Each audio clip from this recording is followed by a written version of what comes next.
Welcome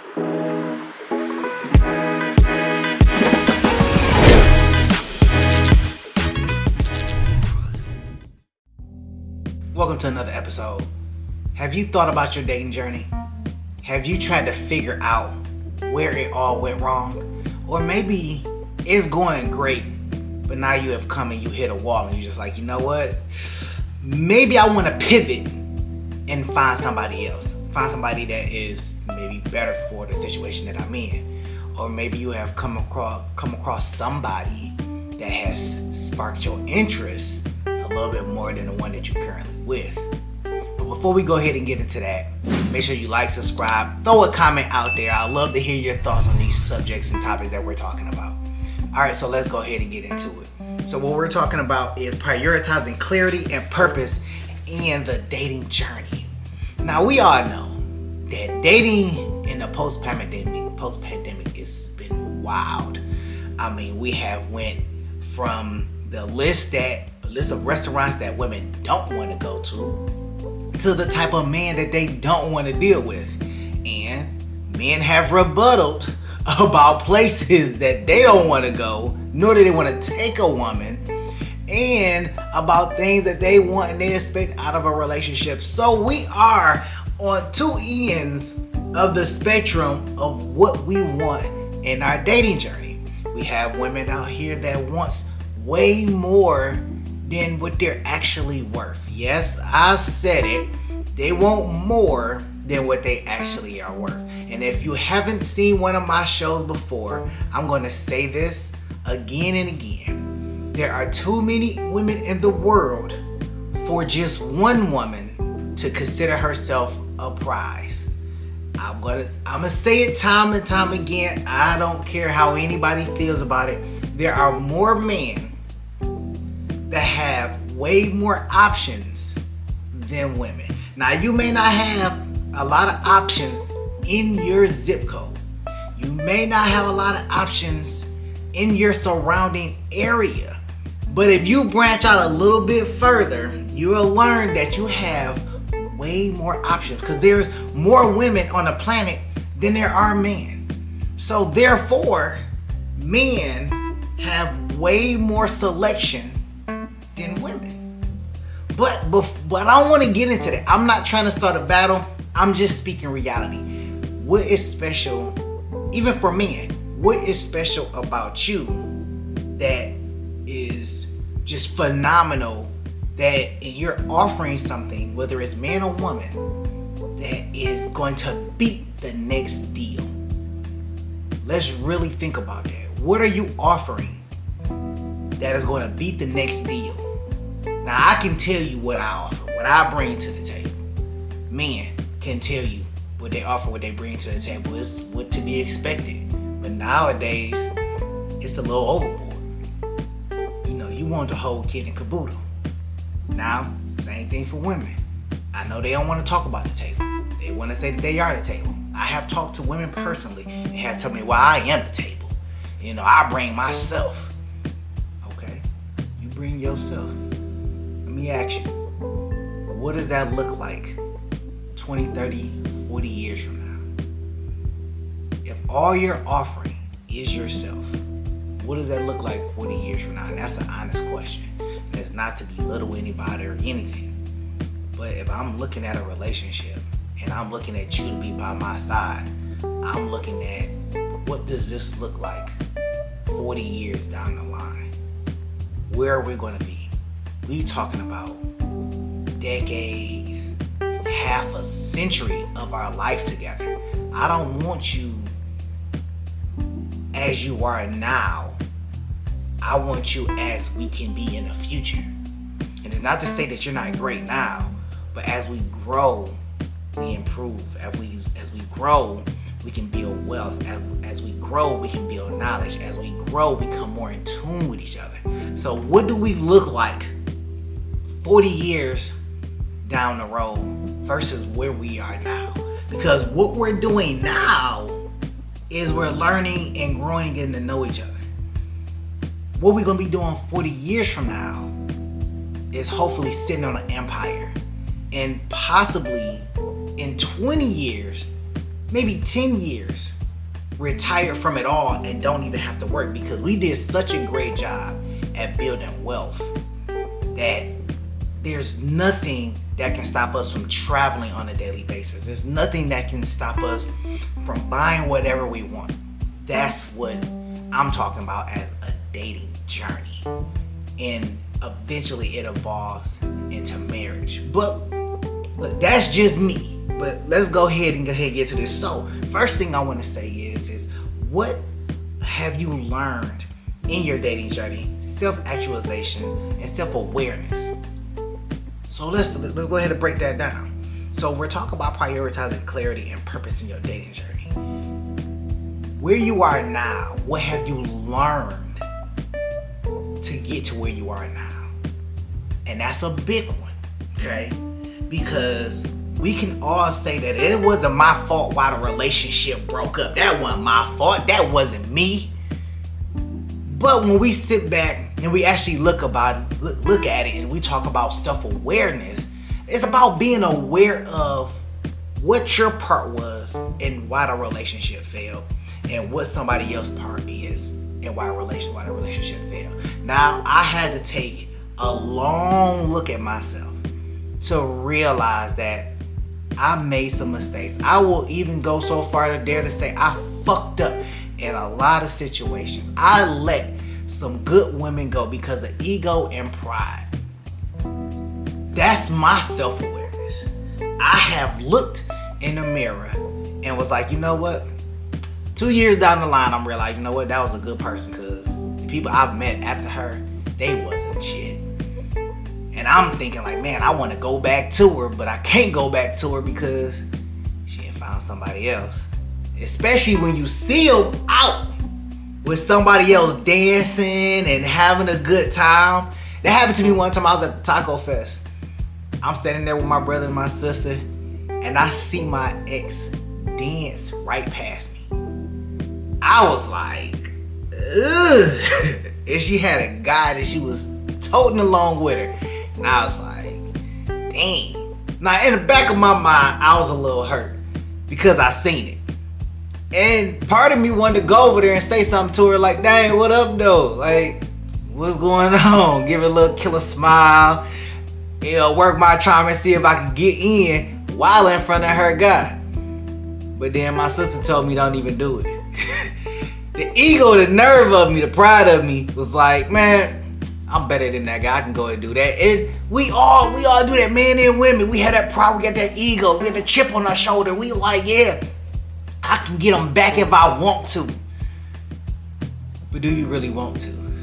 Is the question. You may want to get them back because, you know, there's a competitive edge there. You know, you want to see if you still, you know, got their attention, and can you put a little cheek in that armor and work your way in. But is it really worth it? And I can tell you that it wasn't worth it. I watched, and I've been in that situation before where, you know, getting back and trying to see if I still got it with them, and it ended nowhere. You know, it gets you broken hearts, sometimes broken windows, and you run into way more issues than you have happiness.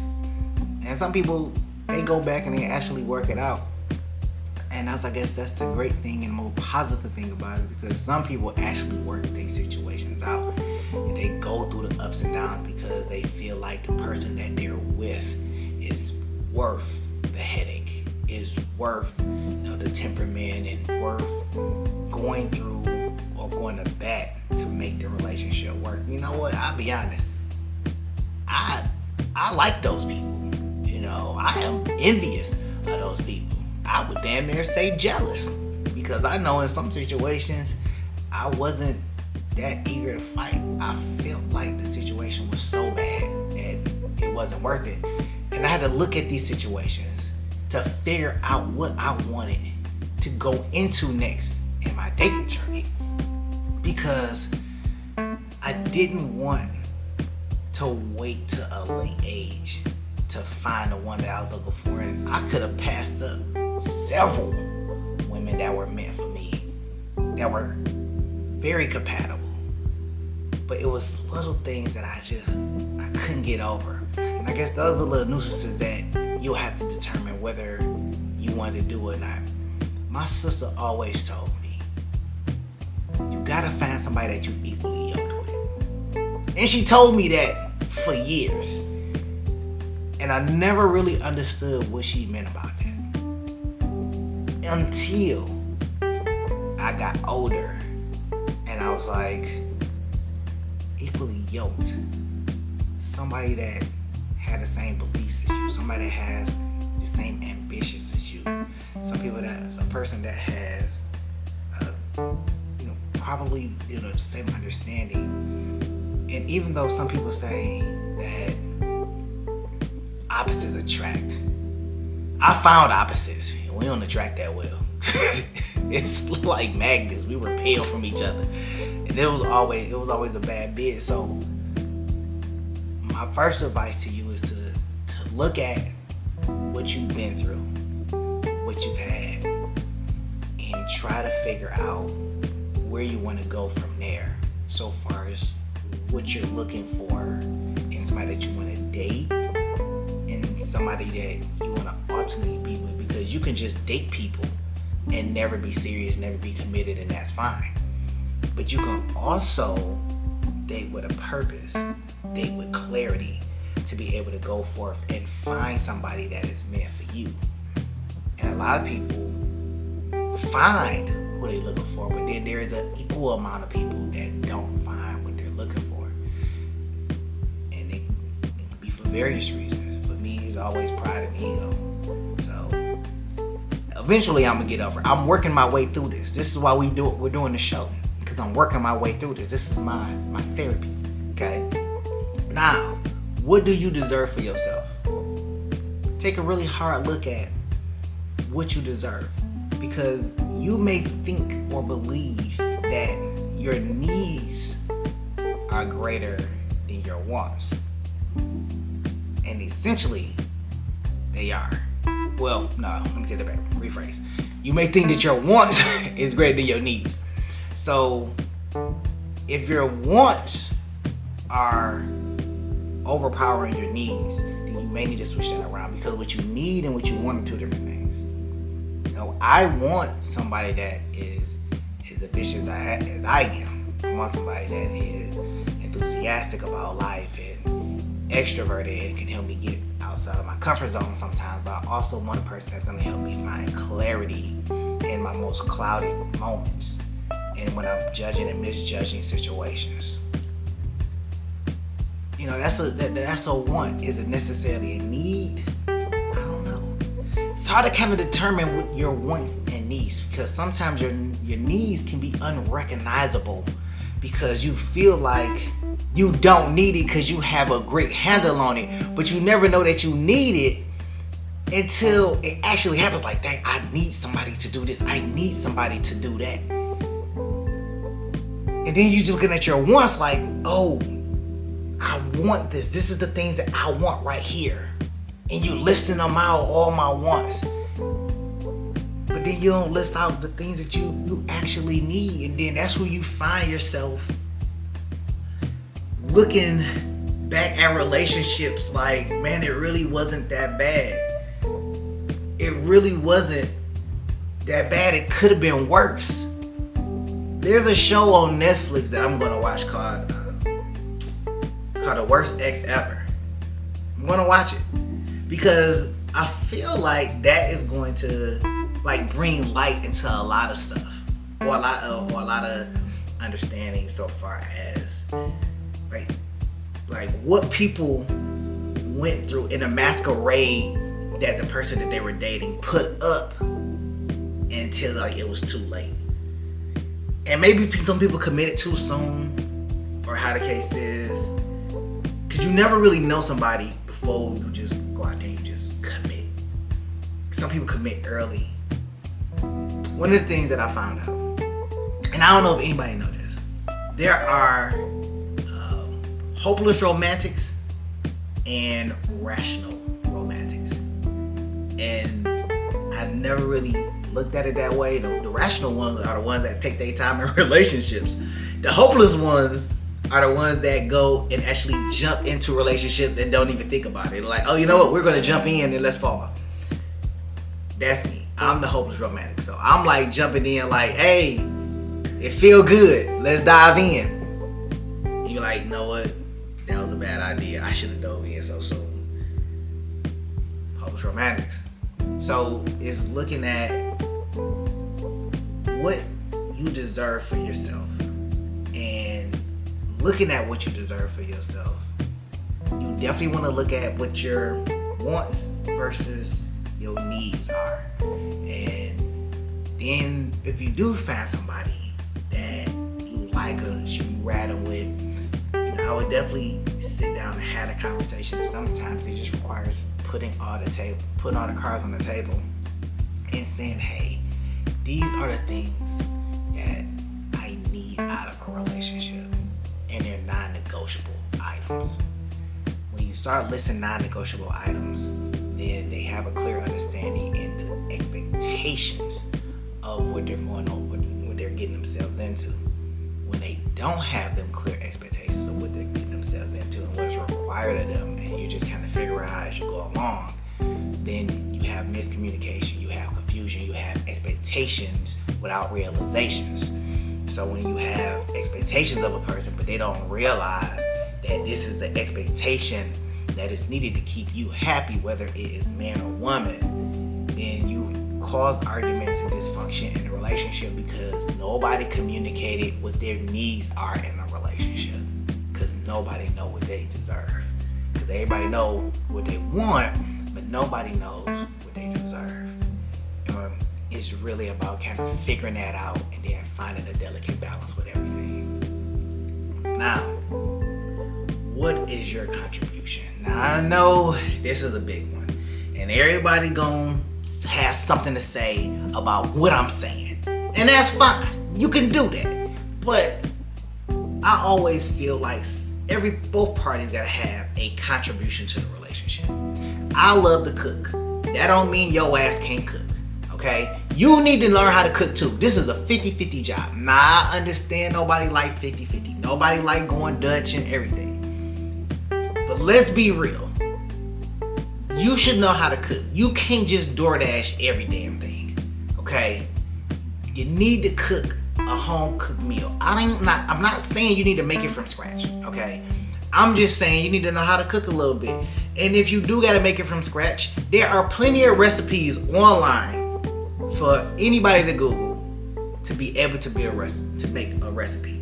You could buy a recipe if you want to. You could buy a whole damn recipe book if you choose to. I don't really give a damn. Just one other parties need to know. One other party or both other parties need to cook. Just for me, I can't be the only cook. I love cooking. I'm just not going to cook all the time. So, that is something that for me that's a want. I would want the woman to know how to cook. I have came across, in my experience, women that don't drive.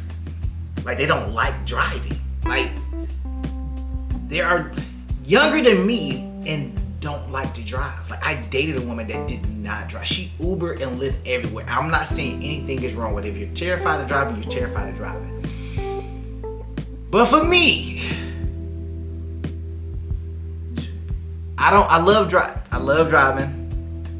And it's kind of weird because, you keep running into people who, like, there's this episode that I did.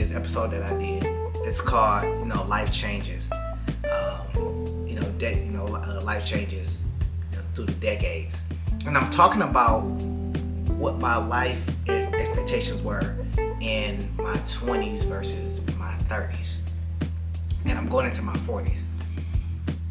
The thing here is that when you're looking at what you attracted and what you brought to the table in your 20s and what you are attracting and you brought to the table in your 30s, and then you compare that to pre-pandemic and post-pandemic, I'm realizing that I'm in a completely different field of water.